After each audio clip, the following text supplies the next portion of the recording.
एक पुराना toy shop हुआ करता था। उस शॉप का ओनर एक बुजुर्ग आदमी था जिसका नाम गोपाल था। उसकी शॉप में हर तरह के खिलौने मिलते थे। छोटे छोटे teddy bears, cars, balls, marbles और अलग अलग तरीके की डॉल्स। लेकिन उस शॉप में एक ऐसी भी डॉल थी जो कभी नहीं बिकती थी।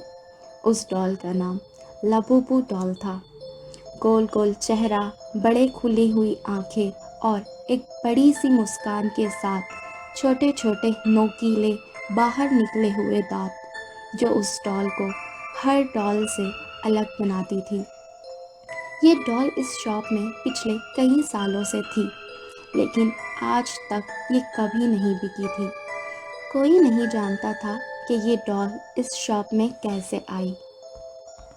इस डॉल के बारे में बहुत सारी र्यूमर्स भी फैली हुई थी कि इस डॉल पर कर्ज है।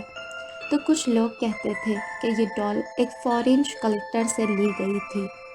जो कुछ भी हो, एक बात तो क्लियर थी, लबूबू डॉल कभी अपने ओनर को छोड़ती नहीं थी। डॉल लेने के बाद रिया बहुत ही ज़्यादा खुश थी।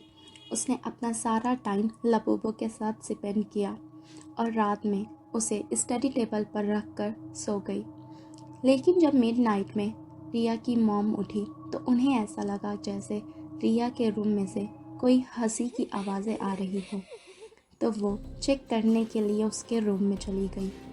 उन्होंने देखा कि लबूबू डॉल बेड पर बैठी है और जैसे एक टिक लबूबू रिया को ही देखे जा रही हो। लेकिन रिया गहरी नींद में होने की वजह से उसे इस बात का एहसास भी नहीं हुआ था।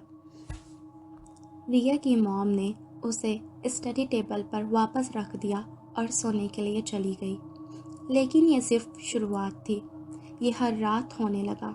वो जब भी उसे चेक करने के लिए आती तो लबूबू बेड पर बैठी हुई होती और उसी तरीके से रिया को बस देख रही होती थी। दिन रिया ने अपनी मॉम से कहा कि मॉम, लबूबू डॉल मुझे रात में जगाती है और मेरे कान में कहती है कि उसे मेरे साथ खेलना है, लेकिन जब मैं सुबह में उसे बात करने के लिए कहती हूँ तो वो मुझसे बात नहीं करती। रिया की मॉम ने हंस कर कहा, बेटा सपना होगा, लबूबू बात नहीं करती, और उसकी बातों को इग्नोर कर दिया। वो डॉल कभी भी एक जगह नहीं मिलती थी। कभी वो स्टडी टेबल पर होती तो एक पल में वो बेड पर मिलती थी, डाइनिंग रूम में मिलती तो कभी लिविंग हॉल में मिलती। वो कभी भी एक जगह नहीं होती थी। उसे जहाँ पर भी रखो वो कभी वहाँ दोबारा नहीं मिलती थी। और सबसे अजीब बात तो ये थी कि उस डॉल की अजीब सी मुस्कुराहट धीरे धीरे बड़ी होती जा रही थी। रिया के डैड लेट नाइट तक वर्क कर रहे थे तो अचानक उन्हें दीवार पे स्क्रैचिंग की आवाज़ें सुनाई दी, जैसे कोई अपने बड़े बड़े नाखूनों से दीवार पर स्क्रैच कर रहा हो। वो चेक करने के लिए पहले अपने रूम में गए तो वहाँ सब कुछ ठीक था। फिर वो रिया के रूम में गए और जो उन्होंने देखा तो वो देखकर उनकी रूह कांप गई।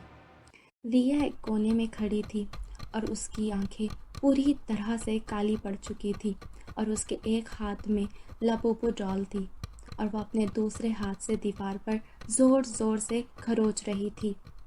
कमरे की सफ़ेद दीवार पे खून से लिखा था, लबूबू कभी अपने ओनर को नहीं छोड़ती। इसके बाद रिया बेहोश हो गई। उसके पेरेंट्स ने उसे बेड पर सुलाया और उसके पास पूरी रात रहे। लेकिन जब सुबह हुई तो रिया गायब थी, ना बेड पर ना घर में। रिया के पेरेंट्स ने उसे बहुत ढूंढा। वो उसके लिए बहुत परेशान हो गए थे, लेकिन वो उन्हें कहीं नहीं मिली। बेड पर अभी भी लबूबू डॉल बैठी हुई थी, अपनी वही क्रीपी स्माइल के साथ। रिया के पेरेंट्स ने उस डॉल को जलाने की बहुत कोशिश की, पर वो जल ही नहीं रही थी, तो उन्होंने उसे बहती हुई नदी में फेंक दिया। लेकिन अगले दिन सुबह जब उन्होंने घर का दरवाज़ा खोला तो लबूबू डॉल डोर स्टेप्स पर बैठी हुई थी और अभी भी वो उसी तरह मुस्कुरा रही थी।